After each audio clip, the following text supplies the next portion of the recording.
esteja contigo, que Jesus esteja contigo, uma boa palestra. Obrigado, Sr. Eduardo. Vocês me escutam bem? Eu escuto bem. Provavelmente Maravilha. todos estão escutando. Então, que a paz de Jesus esteja conosco. Bom, primeiramente, antes de mais nada, eu queria agradecer pela música escolhida. Ontem nós tivemos um curso de estudo da mediunidade, onde falaram, o tema foi transe, né? Um dos temas foi transe, e a gente acabou falando um pouco de meditação também. E uma música dessa é impossível não se conectar com os mentores, né? Aqueles que nos intuem a todo momento, nos ajudam. Então, queria agradecer imensamente a música escolhida aí, não sei se foi ao acaso, o acaso não existe, mas a música foi maravilhosa. Bom, segunda coisa, o tema do nosso estudo de hoje, né, é o Livro dos Espíritos, né, a introdução, os itens 13, 14 e 15. Quando eu estava pesquisando, estudando, o que eu poderia trazer, porque, na verdade, o que a gente procura fazer aqui nesse tempo que a gente tem é trazer de uma maneira sintetizada os assuntos que nos são passados, né? Então, quando se trata do Livro dos Espíritos, a gente poderia ficar aqui durante horas conversando somente sobre o livro. Se nós não tratássemos assunto mais nenhum, a gente já teria um material vasto aí para tratar. Eu sempre gosto de recordar, um dos primeiros anos do estudo continuado, a gente pediu para o Pedro Vieira falar do Livro dos Espíritos, e de novo, hein, eu não estou nem pertinho assim do Pedro, mas o Pedro Vieira foi falar do Livro dos Espíritos, ele ficou de 3 às 6 da tarde falando da capa e da contracapa. Então, só para vocês terem uma ideia de o quão denso é o Livro dos Espíritos, né, como base da nossa doutrina. Bom, posto isso, quando a gente fala de introdução, eu quis entender o que é a introdução de uma literatura, seja ela espírita ou não. E eu conversei com 2 amigos que são escritores e fui buscar também, né, no nosso oráculo, né, na internet, o que seria o livro, a introdução de uma literatura. E captei várias coisas interessantes e obviamente, tentando sintetizar o máximo que eu puder o que é isso. Mas engraçado que, quando a gente procura a introdução e a gente conversa com as pessoas que já escreveram livros, todos foram assim, obviamente, em palavras diferentes. Todos não, conversei com 2 pessoas só, mas assim, eles não se conhecem, são contemporâneos da minha época de mundo corporativo, lá da IBM, e eles falaram para mim o seguinte: Maurício, a introdução para mim de um livro, eu expliquei, né, já vou te adiantar, não é uma palestra espírita. Ele, não, independente de ser uma literatura espírita, a introdução, ela tem por obrigação introduzir ao leitor o que vai anteceder, né, a leitura daquele determinado livro. Então, é de extrema importância. Eu estou falando isso tudo porque eu me policiei muito na minha vida. Hoje em dia eu não faço isso, mas eu tinha muito a mania de partir direto para o capítulo 1 de qualquer livro. Eu não lia a introdução, eu não lia a dedicatória, eu não lia prefácio, não lia nada. Eu ia direto.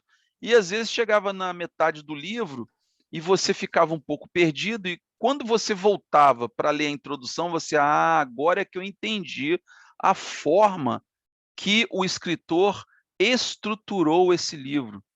Então, a forma com que ele apresenta o livro para você é a forma que ele estruturou. Se a gente olhar agora sobre o prisma da doutrina espírita e do que Kardec quis passar para nós, quando ele compilou todas as informações provenientes de todos os médiuns que ele fez essa coleta de dados, ele fez um introito do que seria a organização daquele livro e de qual era o objetivo dele. Então, assim, é muito importante que a gente leia as introduções. Há coisa de uns 3 anos atrás, eu e a Paula, nós fizemos um curso de extensão na PUC sobre filosofia, e uma dos filósofos que a gente estudou foi o Schopenhauer. E o professor, ele sempre falava isso para a gente, né? Que os filósofos, né, alemães, eles eram jocosos, às vezes, com os outros filósofos, ou ainda com os estudantes de filosofia, ou estudantes de qualquer outra cadeira acadêmica, de que a maioria dos estudantes ou dos leitores ficavam nas esparrelas, né? Ele bem cariocão, ele falando.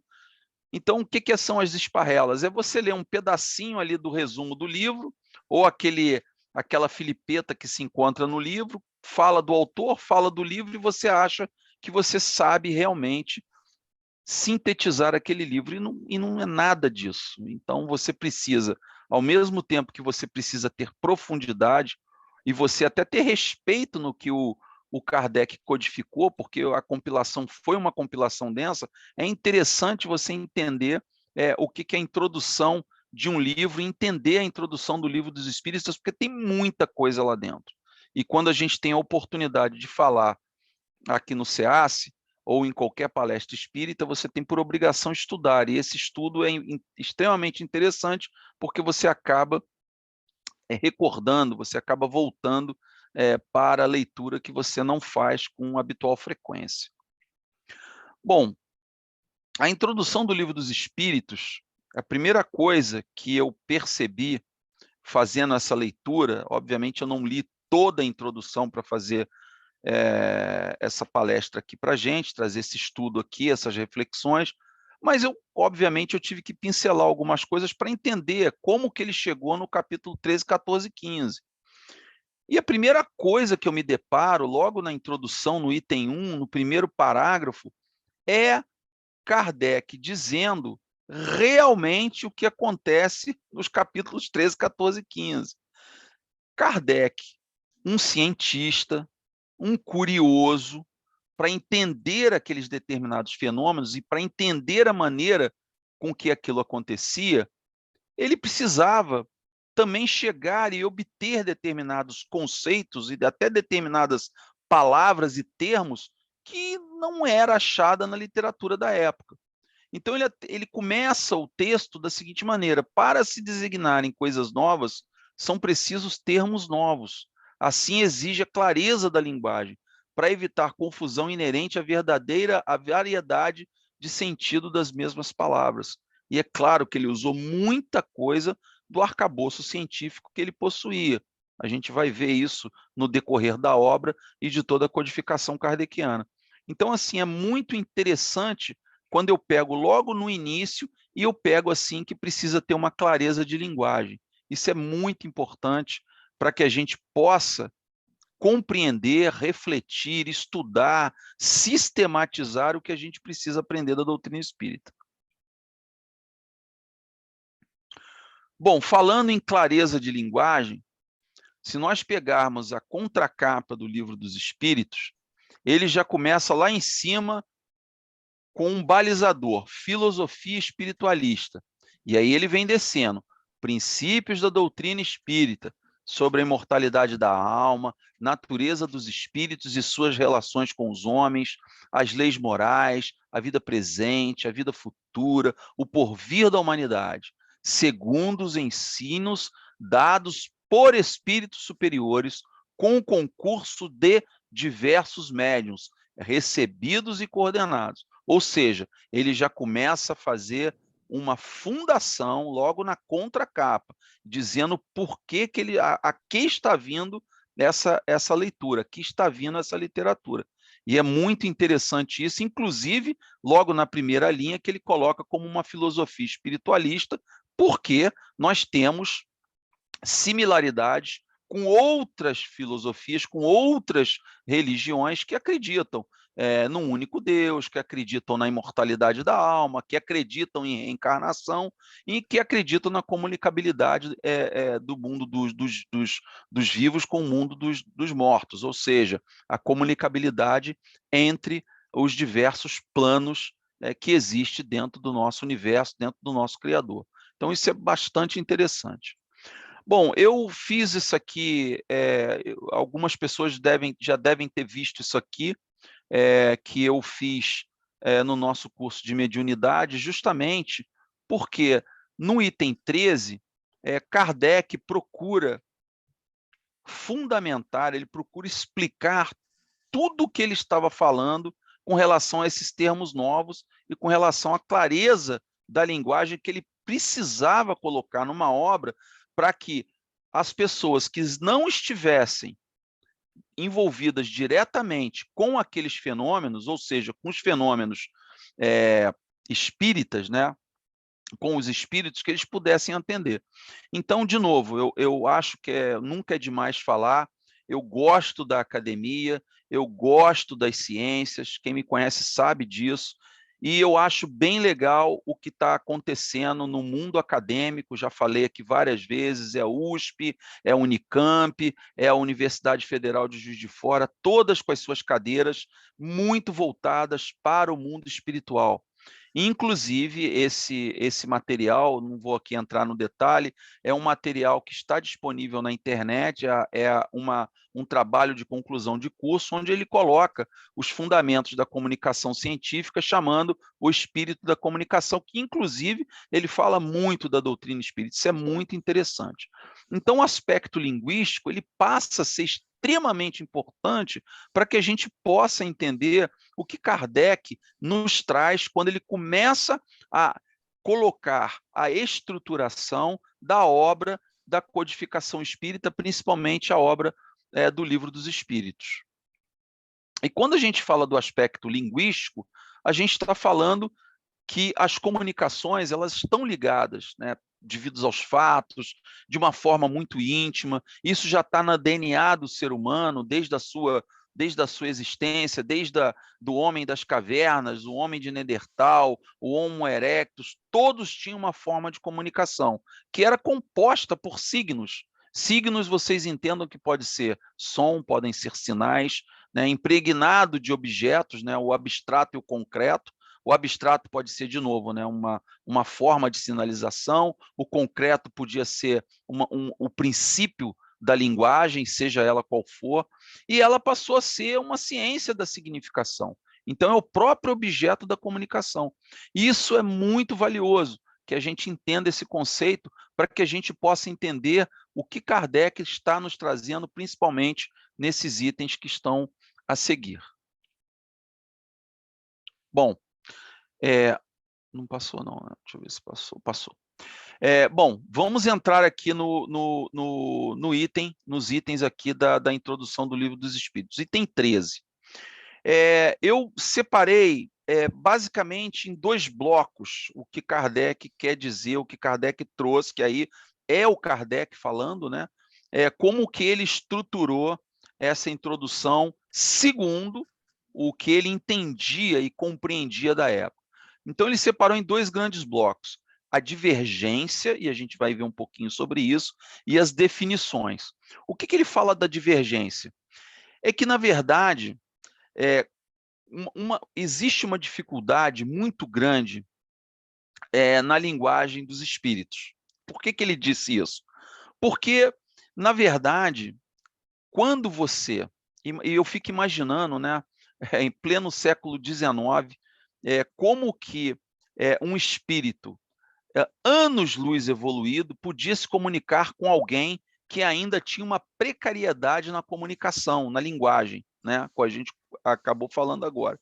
E eu fico imaginando a velocidade do pensamento de um espírito superior para que, através de um médium que não tinha um banco de dados repleto, né, com as palavras que eles queriam, então deve ter sido assim uma coisa muito, muito complexa.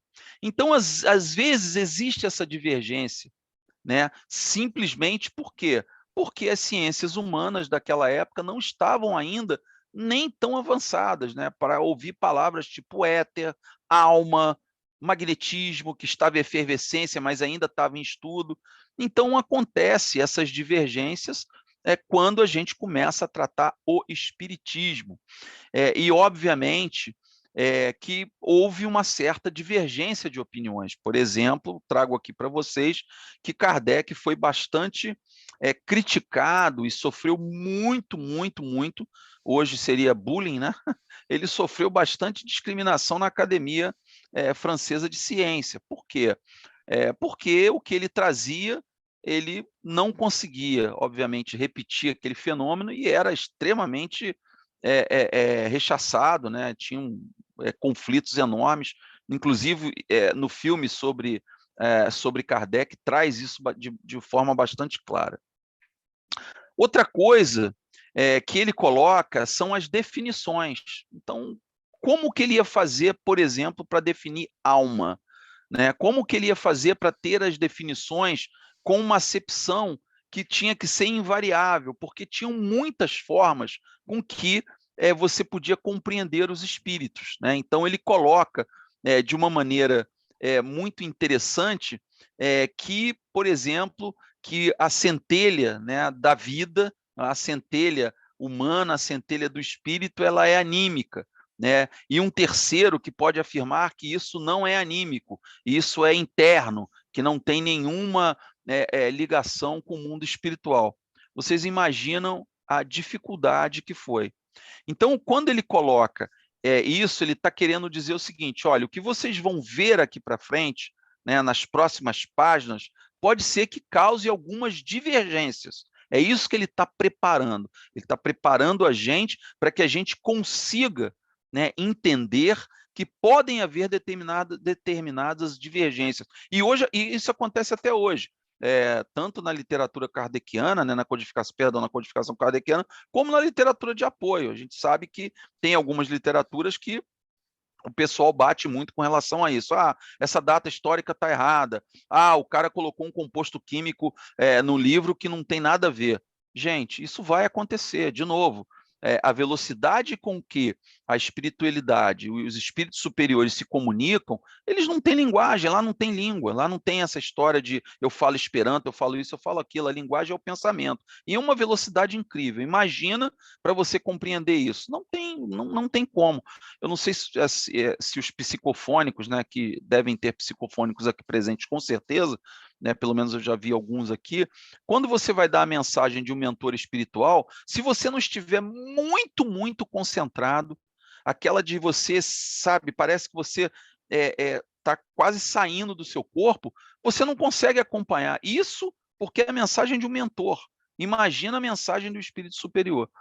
E outra coisa que ele alerta é com relação a essas definições. Não adianta, para coisas novas, tem que haver termos novos. Então, a gente precisa se preparar, e isso, a gente falando, né, Kardec preparando a gente até do porvir.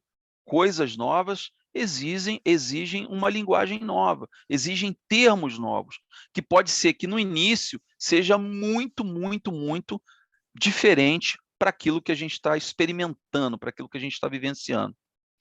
E aí eu digo o seguinte, meus amigos, o que acontece hoje é que nós não nos conectamos. Eu peço aqui só desculpa, eu quis manter o termo aqui em inglês, eu vou traduzir para vocês, porque como é uma figura que estava na internet, eu gostaria de dar o crédito aqui para Success Pictures, porque é uma imagem que ela é gratuita, então nada mais justo do que dar o crédito ao autor da figura. Então aqui está dizendo o seguinte: tenha certeza que você está conectado antes de você começar a falar. Olha só, Kardec falou isso pleno século XIX. Vocês imaginem que naquela época o pessoal não estava ainda conectado, não estava ainda estudado, não estava ainda aprofundado, e aí saía falando um monte de coisas que não são, vamos dizer assim, precisas. Se nós trouxermos para o momento presente, acontece a mesma coisa. Eu vejo muito o fenômeno do papagaio acontecendo, principalmente nessas épocas de tanta divergência política, de tanta definição de valores, de tanto polarização. Então, se você vai falar alguma coisa, se você vai passar alguma coisa para alguém, tenha certeza que das duas uma, você estudou ou você está conectado com aquilo que você vai falar, senão vai ficar muito difícil, e aí você pode cair em descrédito. E tudo que Kardec não queria naquela época era cair em descrédito. Não por acreditar em algo que a própria ciência duvidava, mas para não cair em descrédito, para não se contradizer nas suas afirmações, nas suas definições. Bom, passando aqui para o item 14. Vamos lá. O item 14, o Kardec, ele traz para nós uma coisa que até hoje a gente reclama um pouquinho. Então, já ouvi muita gente dizer, mas a primeira edição do livro Missionários da Luz tinha alguns erros grosseiros. Eu li um livro do... Estou dando exemplos aqui, tá, gente? Eu li o livro do Pastorino, que a fórmula que ele usou para fechar uma corrente e fazendo a alusão a uma corrente de uma mesa mediúnica está de forma errada. Gente, vamos lá. Primeira coisa, o que Kardec coloca como ortografia espírita é a mesma coisa que eu falei há 5 minutos atrás. Muitas das vezes nós não conseguimos acompanhar o pensamento daqueles espíritos que estão nos passando alguma coisa. Então, erros podem acontecer? Pode. Se acontecem os erros, né, dentro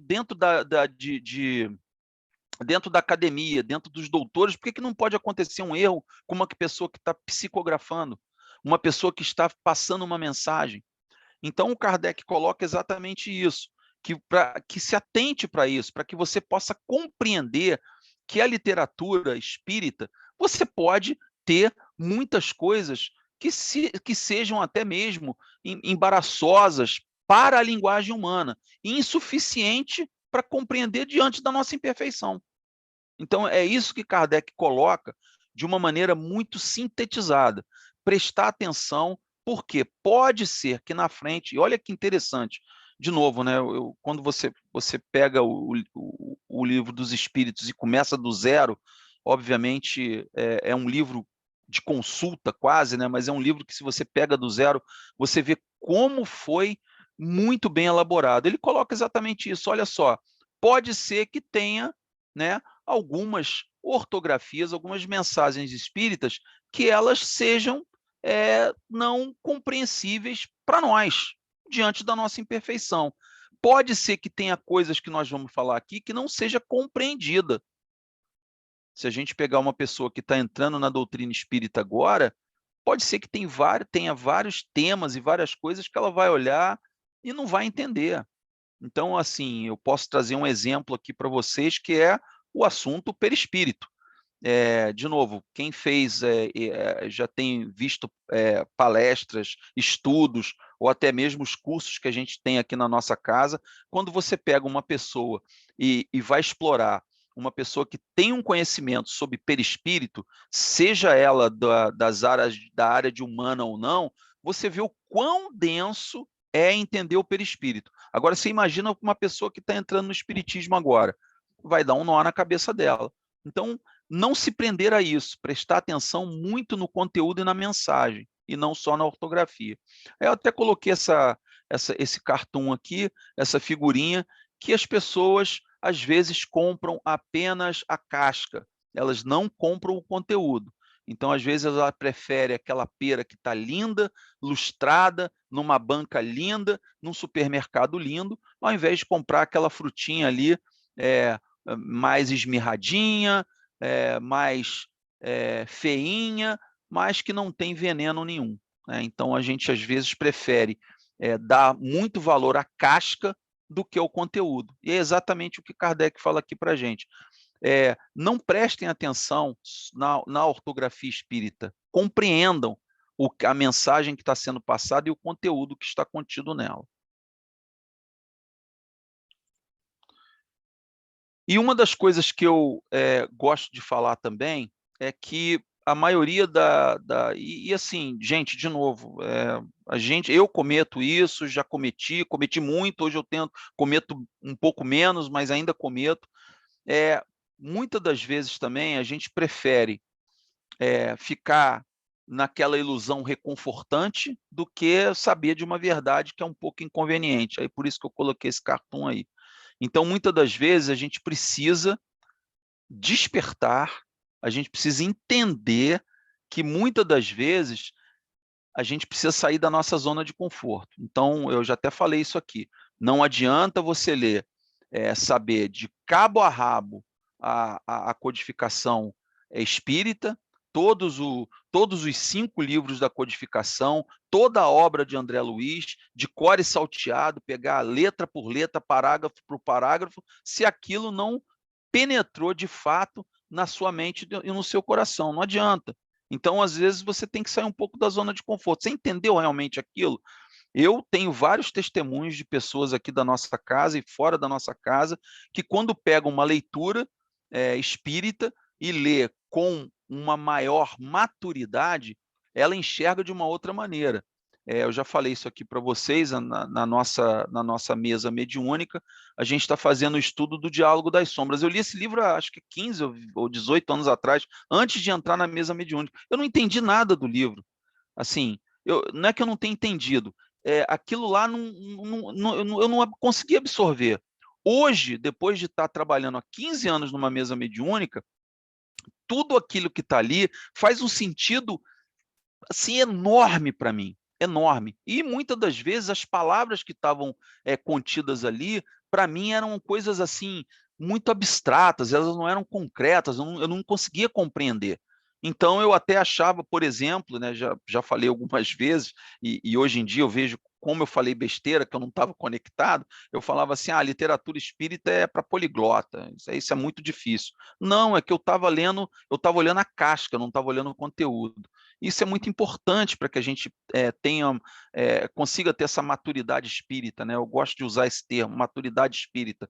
Eu acho que a gente, cada vez que nós aprofundamos na doutrina, independente da nossa senioridade, né? Independente da idade que a gente está, que vai chegando e que a gente vai estudando cada vez mais, é o aprofundamento. Acho que quando você aprofunda um pouco mais, você consegue ter essa maturidade espírita. E essa maturidade espírita é que vai fazer com que você consiga conversar com aqueles que estão chegando e não passem, né, aquela ideia de que, nossa, estudar espiritismo eu preciso fazer outra faculdade, porque até de português, porque é tão complicado que eu não consigo acompanhar.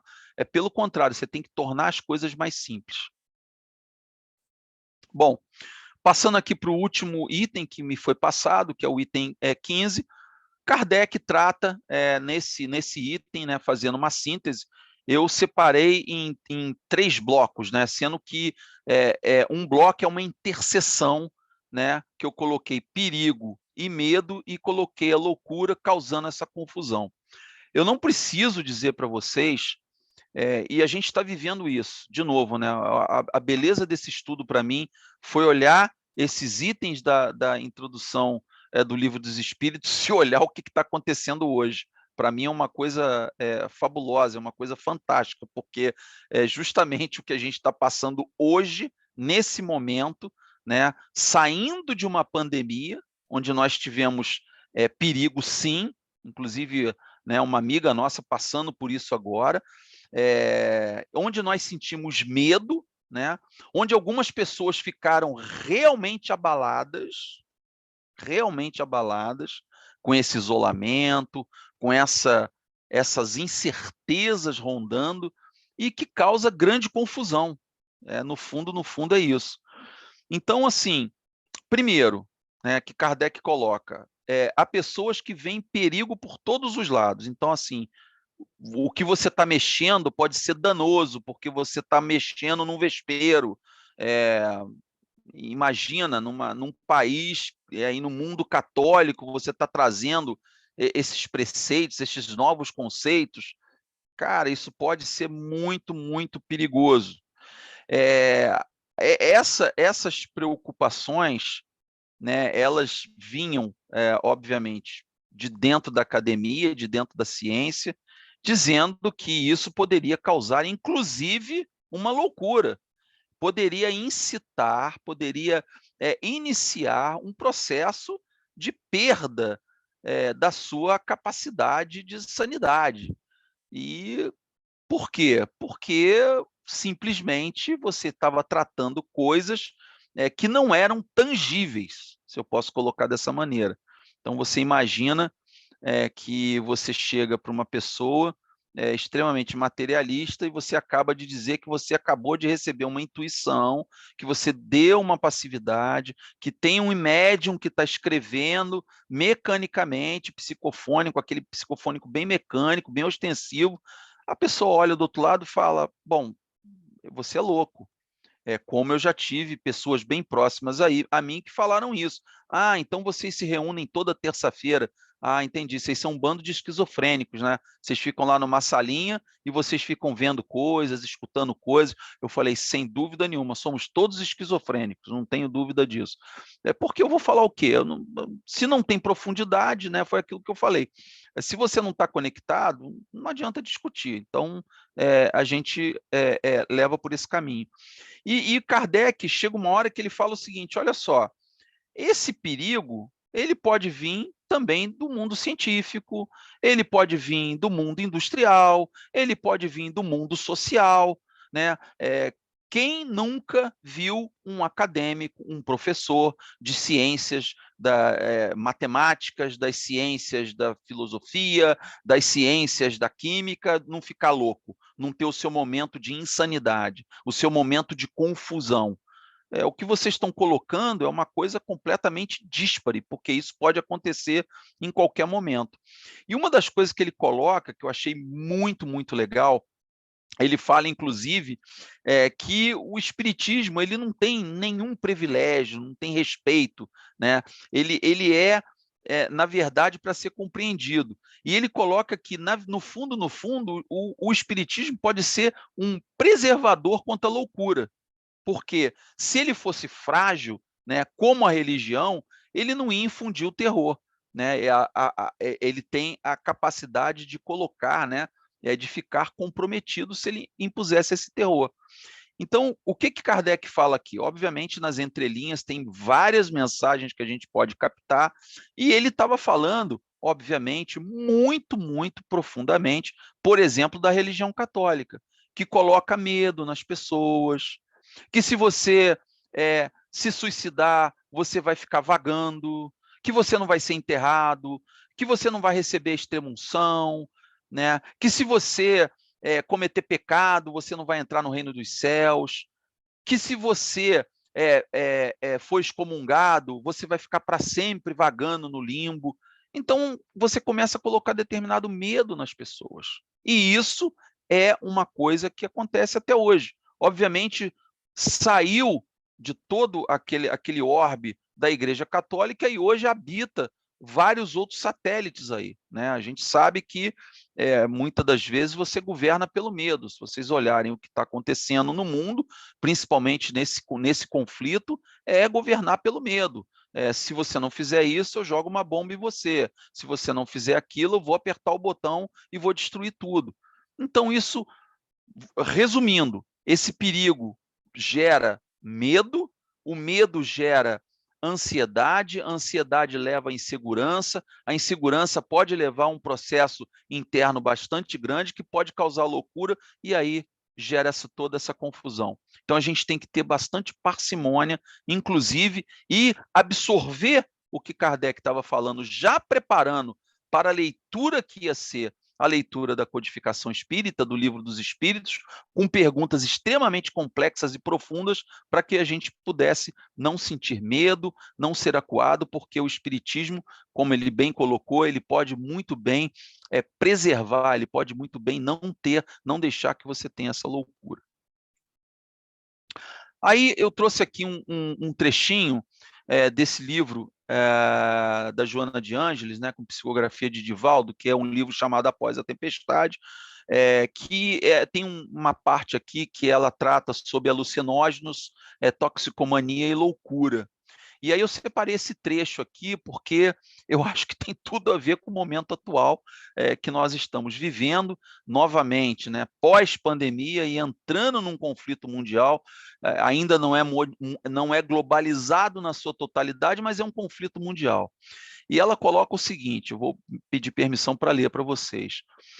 Joana falando, lá atrás, o cinema, a televisão, o periodismo, dão destaque desnecessário às tragédias, aumentam a carga das informações que chegam vorazes, às mentes fracas, aparvalhando-as sem as confortar, empurrando-as para as fugas espetaculares, através de meandros tóxicos e de processos outros dissolventes, ora em voga.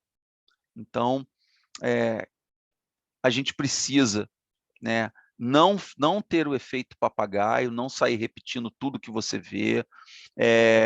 Eu tento, confesso que para mim é difícil, mas eu tento ficar atualizado, mas não ficar com aquele pensamento cristalizado, como, por exemplo, vou pegar o exemplo do que está acontecendo hoje, né? Se qualquer canal de informação e de notícia vai falar sobre Ucrânia e Rússia, sobre as mazelas que estão acontecendo. Quando teve a tragédia de Petrópolis, era 24 horas por dia. Gente, é claro que você tem que ficar informado, é claro que você tem que divulgar para que aconteçam ações solidárias, mas você ficar 24 horas com aquilo é um pensamento cristalizado.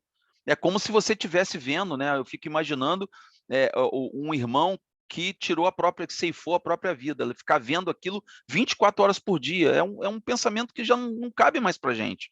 Eu acho que você tem que ver, você tem que se informar, mas você tem que separar.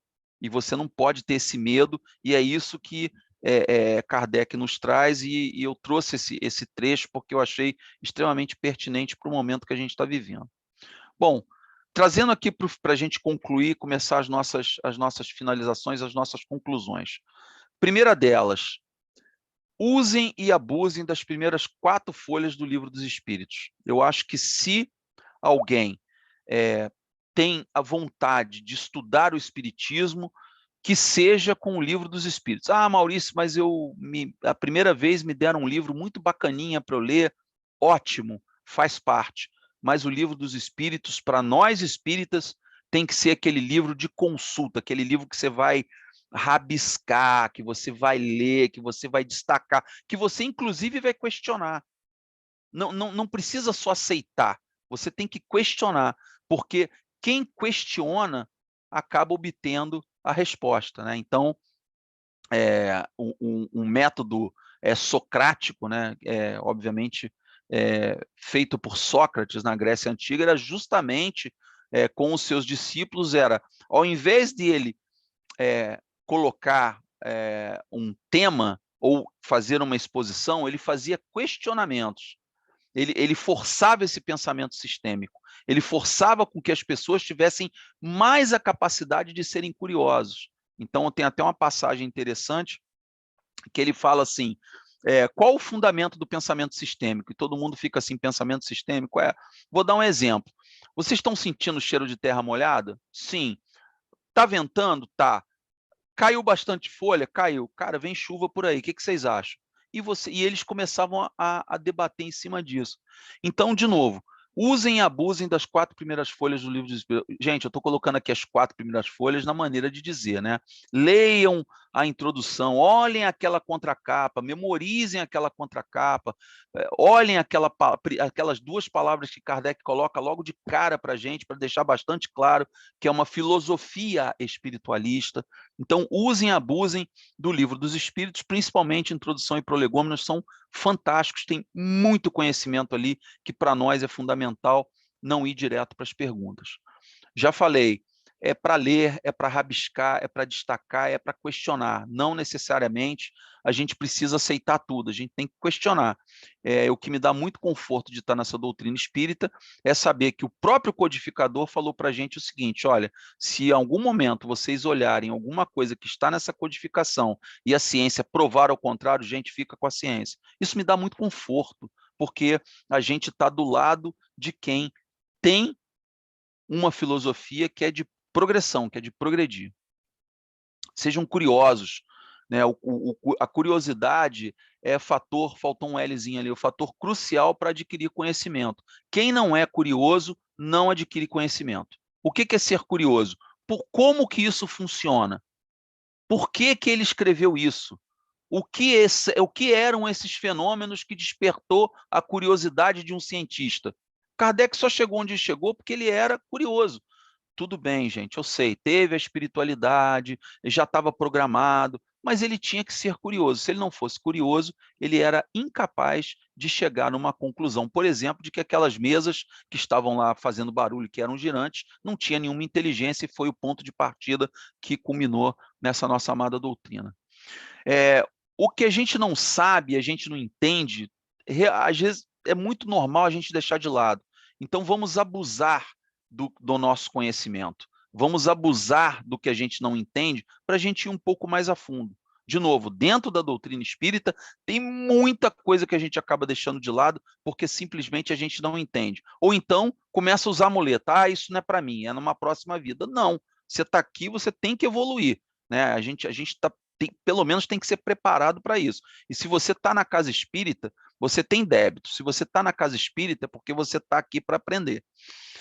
Outra coisa que eu costumo dizer, né, até pegando do que o Kardec nos trouxe, né, das divergências, das definições, das ortografias, né, da ortografia espírita, desses dilemas de perigo, de loucura, eu trago essa frase aqui que é bem interessante.